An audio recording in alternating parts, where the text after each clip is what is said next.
એક નામ હથેળી પર વિશ્વાસ મને મારા મુકદ્દર પર નથી. આમ તો દર વર્ષે થાય છે કલા પ્રદર્શન અમારી શાળામાં, પણ આટલા બધા કલાકાર એક સાથે કદી જોયા નથી.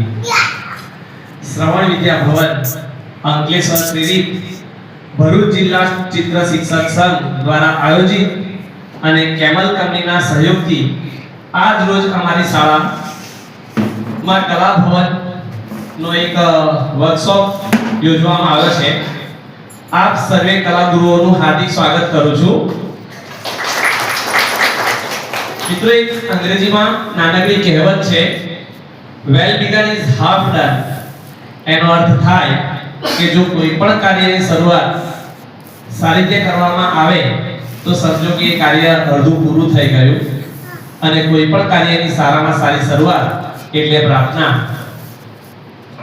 એટલે જ કોઈએ કહ્યું છે, તું આંખો તો ખોલ, તને ઉજાસ મોકલું, ફૂલોની સુવાસ તારી આસપાસ મોકલું.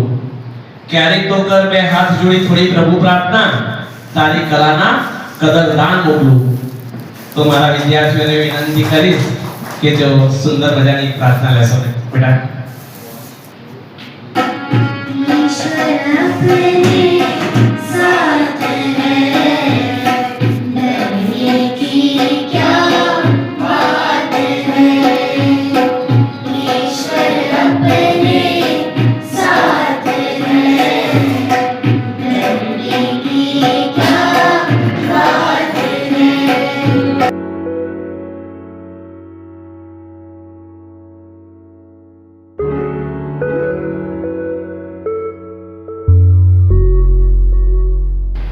નમસ્કાર, જય શ્રી કૃષ્ણ બધાને.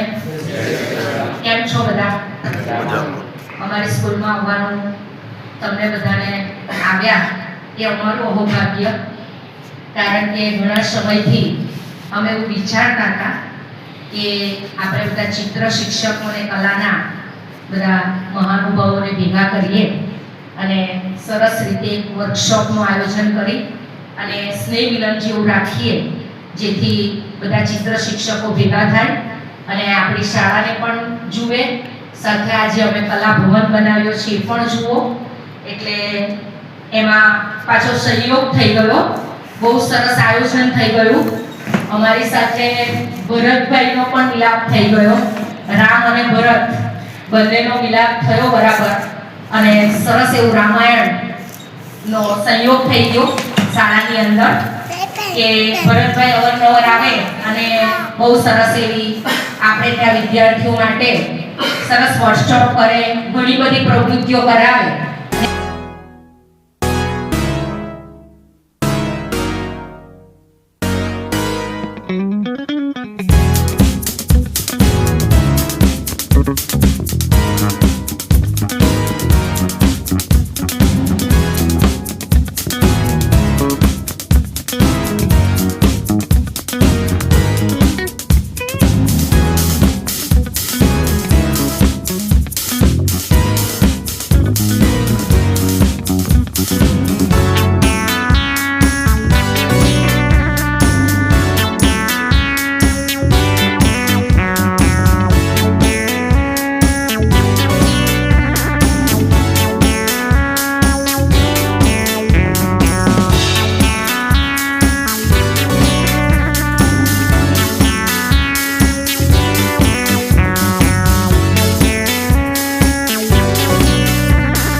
જનરલ મીટ કાર્યક્રમમાં ઉપસ્થિત કેમલ કંપનીના તરુણ ચોટેલા સાહેબ, જેઓ MA BA થયા છે અને કેમલ કંપનીની અંદર તેઓ 15 વર્ષથી પોતાની સેવા બજાવી રહ્યા છે. એમ મૂળ તેઓ સુરતના છે. સુરતમાંથી તેમણે શરૂઆત કરી હતી કેમલ કંપનીમાં અને ધીરે ધીરે પછી તેઓ ગુજરાતની અંદર વડોદરા ને એવા અલગ અલગ શહેરોમાં તેમને કામગીરી સોંપવામાં આવી.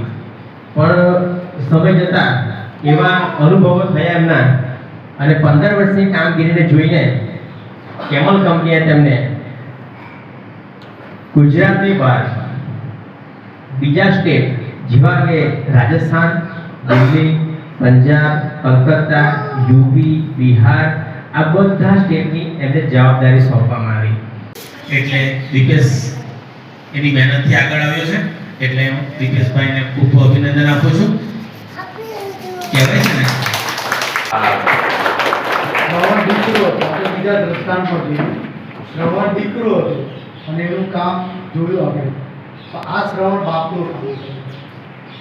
ઘણા બધા વર્ષોના અનુભવથી જાણવા મળ્યું છે કે કેટલી મોટી મોટી શાળાઓમાં ચિત્રખંડ હતા, કેટલી મોટી મોટી શાળાઓમાં ચિત્રખંડ હતા, હજુ હશે, સોરી કહી કે હોય તો સારું. એ નીકળી ગયા અને શ્રવણમાં બન્યો એટલે ખૂબ જોરદાર તાળી આપી મહેશભાઈ જેમ વાત એ સ્કૂલમાં જ મેં પણ મારું સ્કૂલિંગ કર્યું હતું, તો મને એવું લાગે કે સ્કૂલિંગ કોઈ દિવસ મેટર નથી કરતું તમને આગળ વધવામાં.